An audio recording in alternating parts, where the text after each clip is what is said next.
Сәлеметсіздер ме, қымбатты көрермендер? Қайта қауыштық. Мен Гүлназ Сабитовна, гинеколог дәрігер.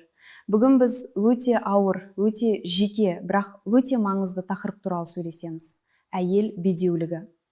Бұл сөзді естіген кезде жүрек ауырады, бала сүю арманы, жылдар бойы күту, үмітсіздік. Бірақ бүгін мен сізге бір нәрсені айтамын. Бедеулік бұл үкім емес, бұл диагноз. Диагнозды анықтауға болады, ем жасауға болады, бала болады. Мен бүгін сізге мынаны айтамын. Бедеулік дегеніміз не? Медициналық анықтамасы. Себептері барлығы нақты. Диагноз қалай қойылады? Емдеу жолдары және психологиялық жағы. Бедеулік кезінде өзіңізді қалай сақтайсыздар? Дайынсыз ба? Бастайық. Бедеулік дегеніміз не? Медицинада нақты анықтамасы бар.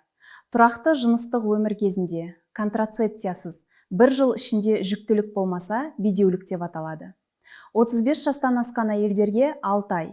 Себебі жасқа байланысты жұмыртқа сапасы азаяды. Ерте тексерілу маңызды. Бедеулік тек әйелдің мәселесі ме? Жоқ, жоқ, жоқ. Бұны 3 рет айтамын. Бедеулік жағдайларының 30% тек әйел жағынан, 30% тек еркек жағынан, 30% екі жақтан да, 10% себебі анықталмаған. Яғни еркекте бірдей тексерілу керек. Тек жұбайыңызды тексертіп, өзіңіз қалу үлкен қате. Бедеулік қаншалықты жиі кездеседі? Жұттардың 15-20%-ында болады. Бұл өте жиі. Яғни сіздің таныстарыңыздың 7-де 1-інде бар. Тек олар айтпайды, жасырып жүреді. Ал жасырудың қажеті жоқ. Бедеулік ұят емес, ауру. Енді себептерге кетейін. Толықтай, нақты. Бірінші себеп овуляция бұзылыстары.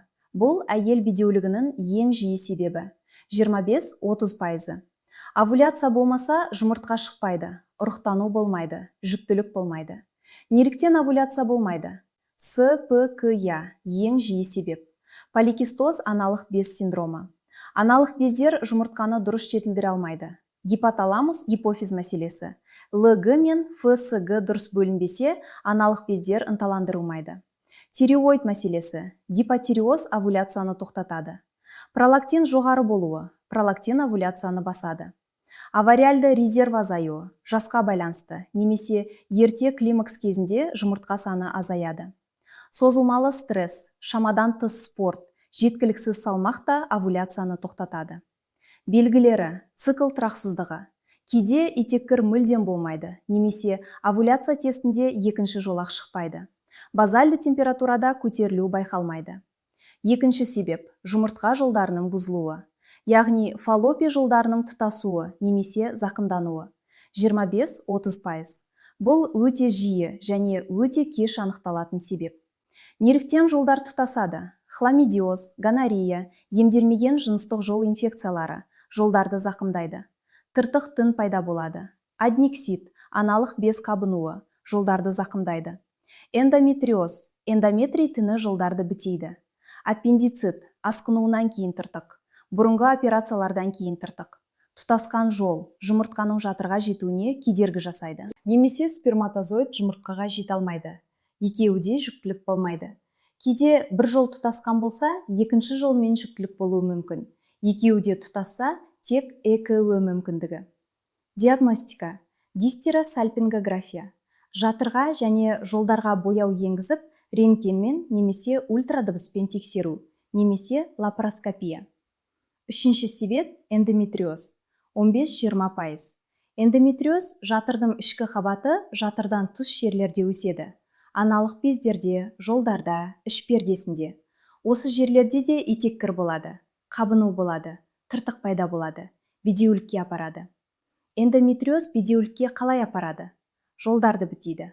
Аналық безде кисталар пайда болады, шоколадты кисталар. Жұмыртқа сапасы нашарлайды. Жатырда имплантация нашарлайды. Гормональды ортаны бұзады. Белгілері: қатты ауырады нетеккір, жыныстық қатынас кезінде ауырсыну, тұрақты жамбас ауруы, бірақ кейде мүлдем белгісіз. Төртінші себеп – жатыр мен жатыр мойнының бұзылыстары. 10-15%. Жатырдың пішіні мен құрылымы жүктілікке тікелей әсер етеді. Миома. Жатырдың ішіне өссе, эмбрион имплантациясын қиындатады. Жатыр полипі. Эндометрийде өсінді, имплантацияға кедергі. Жатырдың туа біткен аномалиялары: екілік жатыр, бөгет бар жатыр, ішкі жатыр тыртықтары, ашарман синдромы, аборттан немесе операциядан кейін.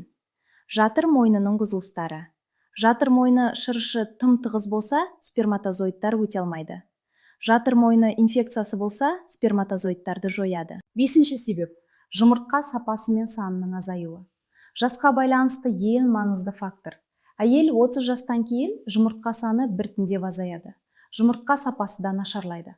40 жаста 20 жастағы жұмыртқа санының 10% ғана қалуы мүмкін. Сонымен қатар химиотерапия, радиотерапия жұмыртқаларды зақымдайды. Темекі де жұмыртқа сапасын нашарлатады. АМГ анализі, антимюллер гормоны, жұмыртқа резервін бағалайды. Бір қан анализі аналық бездің қор деңгейін анықтайды. 6-шы себеп: иммунологиялық мәселелер. Аз кездесетін, бірақ маңызды. Кейбір әйелдерде жұбайының сперматозоидтарына қарсы антиденелер бөлінеді. Сперматозоидтар жатырға жете алмайды, немесе эмбрионды бөтен деп қабылдамайды. Қан ұю мәселелері де тромбофилия, жүктілікке кедергі жасайды. 7-ші себеп: белгісіз бедеулік, 10%. Барлық тексерулер жасалды, нәтиже норма, бірақ жүктілік болмайды. Бұл өте қиын жағдай психологиялық тұрғыдан, себебі белгісіз, бірақ ем жолдары бар. Диагноз қалай қойылады? 1-ші гинеколог тексеруі, 2-ші гормональды панель, ФЦГ, ЛГ, эстрадиол, прогестерон, АМГ, пролактин, тиреоид, тестостерон. Цикліңіздің нақты күнінде тапсырылады. 3-ші ультрадыбыс, аналық бездерде жұмыртқа саны, жатыр пішіні, фолликулдардың өсуін бақылау. 4-ші гистеросальпингография, жолдардың өткізімділігін тексеру. 5-ші лапароскопия, эндометриоз, жолдар, тыртықтар, ең дәл диагностика. 6-шы жұбайыңыздың спермограммасы, міндетті, бір мезгілде. Емдеу жолдары туралы айтайын. Себепке қарай ем тағайындалады. Овуляция бұзылыстарында кламифен немесе летрозол овуляцияны ынталандырады. ФЦГ инъекциялары аналық бездерді ынталандырады. Метформин, ЦПКЯ мен инсулин резистенттілігінде. Тиреоид гормондары гипотиреоз болса, бромокриптин, пролактин жоғары болса, жол тұтасуында. Лапароскопиялық операция жолдарды ашады, бірақ 2 жолда толық тұтасса ЭКІ. Эндометриозда. Лапароскопия эндометриоз ошақтарын алып тастау. Гормональды ем эндометриоздың өсуін тоқтату. Содан кейін жүктілікті жоспарлау. Ауыр эндометриозда ЭКІ, жатыр мәселелерінде. Гистероскопия, полип, миома, тыртықтарды алып тастау. Оперативтік гистероскопия, жұмыртқа резерві аз болса. Ынталандырылған циклде ЭКІ, жұмыртқаны мұздату, болашаққа сақтау. Кейбір жағдайларда донор жұмыртқасы. ЭКІ, экстракорпоральды ұрықтандыру. Жұмыртқаны аналық бездерден алады. Зертханада сперматозоидпен ұрықтандырады. Эмбрион жатырға орнатылады. Бүгінгі технологиялар бойынша ЭКІ табыстылығы жасқа байланысты 30-50%-дан жоғары. ИКСИ, бір сперматозоидты тікелей жұмыртқаға енгізу. Сперма сапасы өте нашар болса. Табиғи жолдар. Бұлар емнің орнын алмастырмайды, бірақ нәтижені жақсартады. Темекіні тастау, жұмыртқа сапасын жақсартады. Салмақты реттеу, ЦПКЯ мен овуляция жақсарады. Фолий қышқылы, жүктілік алдында 3 ай ішу керек. Д витамині, жетіспеушілік бедеулікпен байланысты. Стрессті азайту, кортизол овуляцияны тоқтатады. Акупунктура. Кейбір зерттеулерде ЭКІ нәтижесін жақсартатыны айтылған. Психологиялық жағы туралы. Бұл ең маңызды бөлім. Бедеулік. Бұл тек медициналық мәселе емес, бұл жан жарасы. Ай сайын үмітпен күту, ай сайын үзілу. Бұл шексіз стресс, депрессия, жұбайлар арасындағы шиеленіс. Не істеу керек? 1-ші, сезімдеріңізді жасырмаңыздар. Жылаңыздар, ашуланыңыздар, қайғырыңыздар. Бұл норма. 2-ші, жұбайыңызбен ашық сөйлесіңіздер. Бедеулік ортақ мәселе, бірге шешу керек. 3-ші, психологқа барыңыздар. Бедеулік кезіндегі психологиялық қолдау ем нәтижесін жақсартады. Стресс кортизолды арттырады. Кортизол жүктілікке кедергі жасайды. Стресс азайса, жүктілік мүмкіндігі артады. 4-ші, Бедеулік қолдау топтарына қосылыңыздар. Бірдей жағдайдағы адамдармен сөйлесу жеңілдетеді. 5. Шекара қойыңыздар. Бала болды ма деп сұрайтындарға бұл жеке тақырып деп айтуға болады. Сізге жауап беруге міндет жоқ. Маңызды кеңес. Бедеулік диагнозы қойылды деп үмітті жоймаңыздар. Медицина өте дамыды. Бедеуліктің себебінің 90% анықталады және анықталғандардың басым бөлігі емделеді. Жүктілік болады, бала болады. Бірақ мынаны да айтайын.